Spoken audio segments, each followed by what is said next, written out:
प्राचीन भारत की खोई हुई टेक्नोलॉजी जो आज भी रहस्य बनी हुई है। क्या आपको पता है कि प्राचीन भारत में ऐसी तकनीकें थी जिनके बारे में आज के वैज्ञानिक भी सोच नहीं सकते? हवाई जहाज, atomic weapon, water engineering, surgery और ऐसी बहुत सी खोजें जो आज से हजारों साल पहले हमारे ऋषियों ने की थी। भारत एक ऐसा देश है जिसकी सभ्यता और संस्कृति हजारों साल पुरानी है, लेकिन क्या आपने कभी सोचा है कि हमारे पूर्वजों के पास ऐसी तकनीकें थी जो आज के आधुनिक विज्ञान को भी चुनौती दे सकती हैं? क्या सच में प्राचीन भारत में हवाई जहाज थे? क्या ब्रह्मास्त्र एक तरह का परमाणु बम था? क्या आयुर्वेदिक सर्जरी, वाटर सिस्टम और खगोल शास्त्र आज से हजारों साल पहले भी उन्नत था? आज की इस यात्रा में हम जानेंगे प्राचीन भारत की वो तकनीकें जो आज भी रहस्य है। पुष्पक विमान और वैमानिक शास्त्र। क्या आपने कभी सोचा है कि हजारों साल पहले जब दुनिया घोड़ों पर चलती थी तब भारत में आसमान में उड़ने वाले विमान थे? रामायण में वर्णित पुष्पक विमान क्या सिर्फ कल्पना थी या कोई सच्चाई भी थी? चलिए आज जानते हैं पुष्पक विमान और वैमानिक शास्त्र का रहस्य। रामायण में वर्णित पुष्पक विमान वो रहस्यमय यंत्र था जिसे रावण ने कुबेर से छीना था। ये विमान मन की गति से उड़ सकता था और इसकी दिशा बदलने की क्षमता अद्भुत थी। महाभारत और वेदों में भी विभिन्न विमानों का उल्लेख मिलता है। ऋषि भारद्वाज द्वारा रचित वैमानिक शास्त्र में 32 प्रकार के विमानों का वर्णन मिलता है। इसमें विमान उड़ाने की विधि, धातुओं का चयन, ऊर्जा स्रोत, सौर, भाप, विद्युत तक का उल्लेख है। क्या ये सिर्फ कल्पना थी या सचमुच प्राचीन भारत में उड्डयन विज्ञान मौजूद था? अस्त्र और प्राचीन हथियार। क्या आपने कभी सोचा है कि महाभारत में वर्णित ब्रह्मास्त्र सिर्फ एक पौराणिक हथियार नहीं बल्कि एक शक्तिशाली परमाणु बम जैसा था? क्या हमारे पूर्वजों के पास ऐसे अस्त्र शस्त्र थे जो आज की एडवांस टेक्नोलॉजी को भी मात दे सकते हैं? ब्रह्मास्त्र, पाशुपतास्त्र, नारायणास्त्र, ये नाम सिर्फ धर्म ग्रंथों में नहीं बल्कि हमारी भूली हुई वैज्ञानिक विरासत में भी दर्ज है। क्या सचमुच प्राचीन भारत के पास ऐसे विनाशकारी हथियार थे जिनकी तुलना आज के न्यूक्लियर बम से की जा सकती है? महाभारत में वर्णित ब्रह्मास्त्र, पाशुपतास्त्र, नारायणास्त्र जैसे हथियारों की शक्ति इतनी अधिक थी कि वे पूरे नगर को नष्ट कर सकते थे।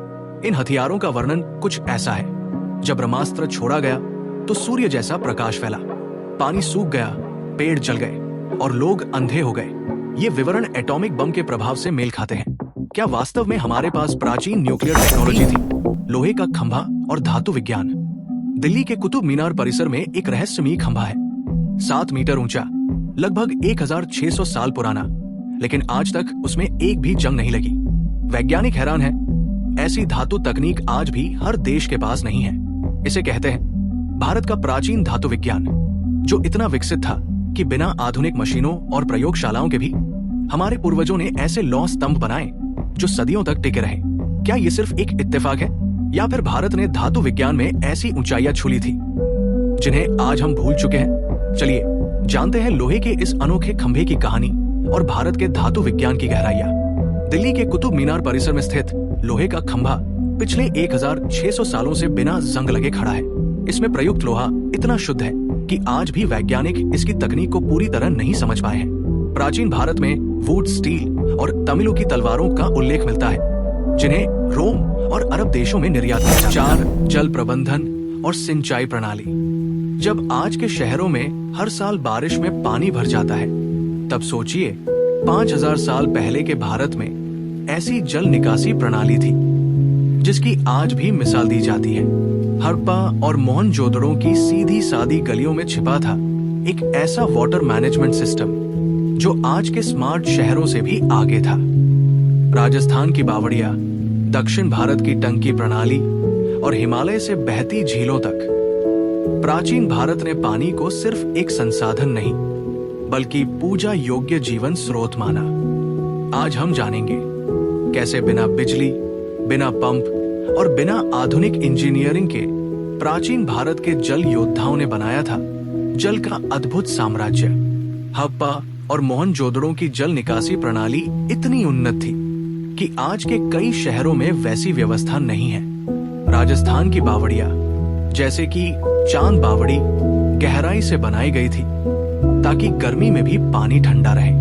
केरल और कर्नाटक में जलमार्गों का नेटवर्क, भूमिगत जल संग्रहण और वर्षा जल संचयन की प्रणाली भारत के इंजीनियरिंग कौशल को दर्शाती है। आयुर्वेद और सर्जरी।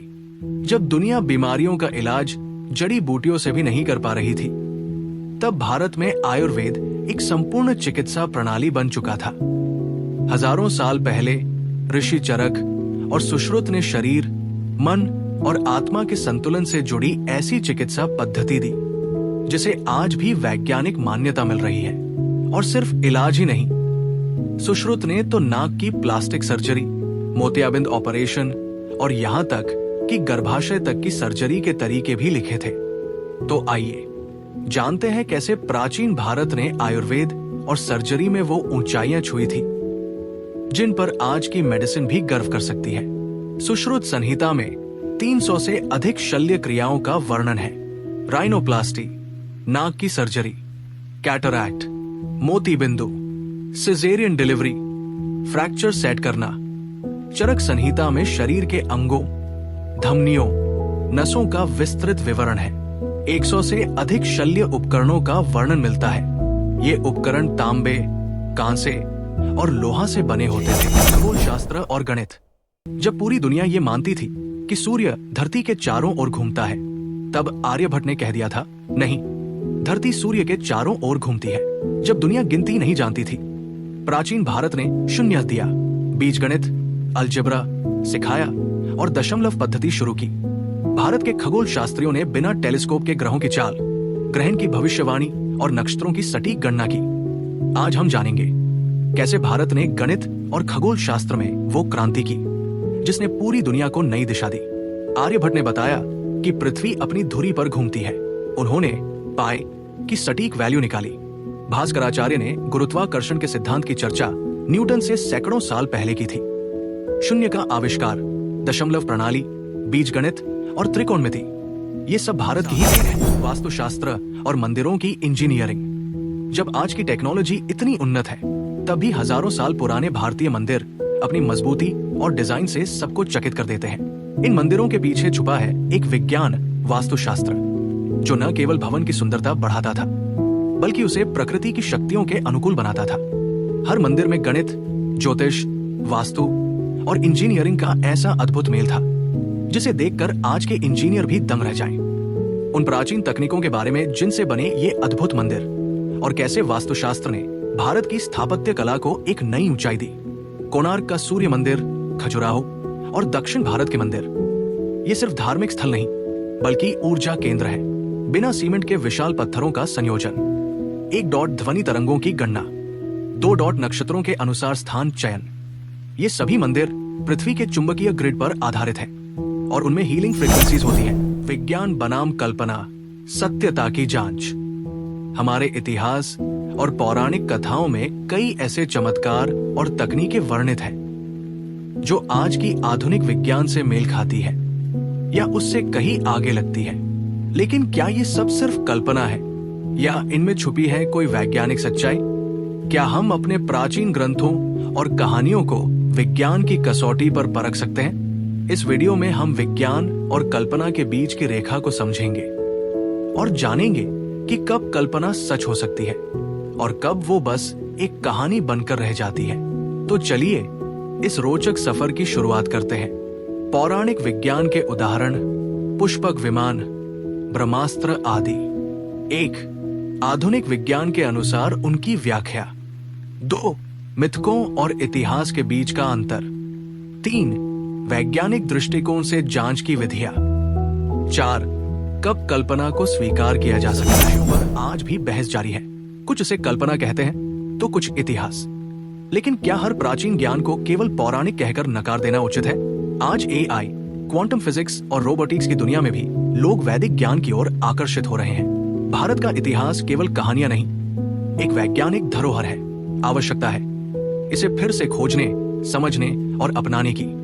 अगर हम अपने अतीत को ठीक से समझें तो भविष्य को और भी उज्जवल बना सकते हैं। अगर आपको यह वीडियो ज्ञानवर्धक और रोमांचक लगी हो तो इसे लाइक करें, दोस्तों के साथ शेयर करें और चैनल को जरूर सब्सक्राइब करें। कमेंट में बताइए कि आप किस प्राचीन भारतीय टेक्नोलॉजी पर अगली वीडियो देखना चाहेंगे।